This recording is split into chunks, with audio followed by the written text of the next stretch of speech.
This is an 18-hole championship golf course, par 72, owned and operated by Sutherland Shire Council. It does sit on an old landfill where basically we're sitting on rubbish, and it was capped back in 1987.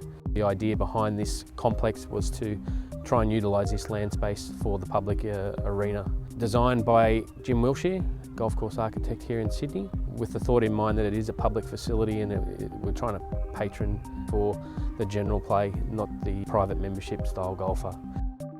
I've currently been involved in the project here for 8 years. I was heavily involved in the construction and the maintenance and growing of the golf facility. The idea of the golf course is to be the #1 public facility in Sydney. I believe we're very close to that now.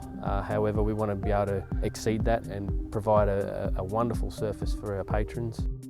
The maintenance team that I have here currently is a team of 12. That consists of myself as the superintendent. I have 2 assistants, full-time mechanic, 2 apprentices. The remaining of the crew is a combination of greenkeepers and non-qualified groundsmen. The golf course was constructed out of manufactured topsoil, so a combination of sands and some organic material. It does lack a lot of CECs in the soil, therefore it does lose its colour quite quickly. We do apply a lot of fertilisers and chemicals to try and combat colour and growth. We have very good air movement, we have very little shade issues, and the golf course greens are USGA built, so disease and insect pressures are, at this point in time, we're very fortunate. Predominantly have wintergreen couch throughout the whole golf course besides tees and greens. On the tees themselves we have Santa Ana couch just because of the repairability of the Santa Ana over the wintergreen, and of course we have bent grass greens. We use plant growth regulators for seed head suppression. It's used on bent grass for those reasons, but we use it also for our couch because we do have a strand of couch here, with the wintergreen being that it does go to seed quite frequently.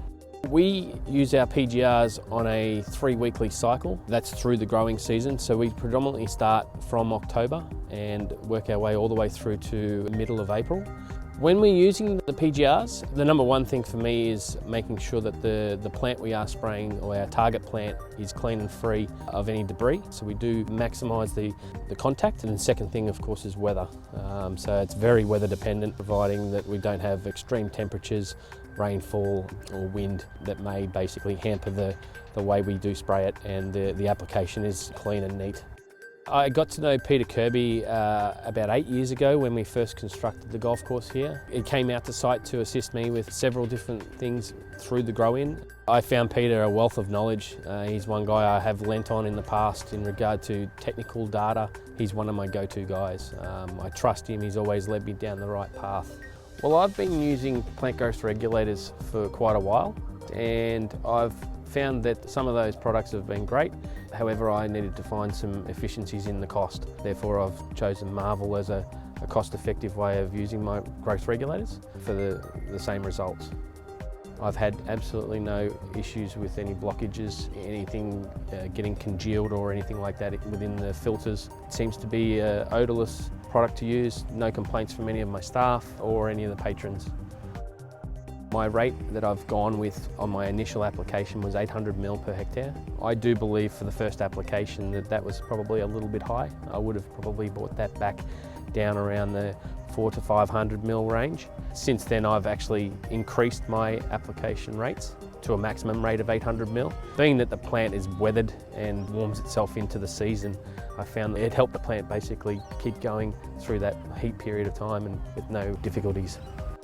21 days is generally a guide for me to say that's how frequently I would put that product out. I usually tend to judge the application on clipping yield and how fast my turf is growing at the time, and then also whether the weather is conducive to any of that.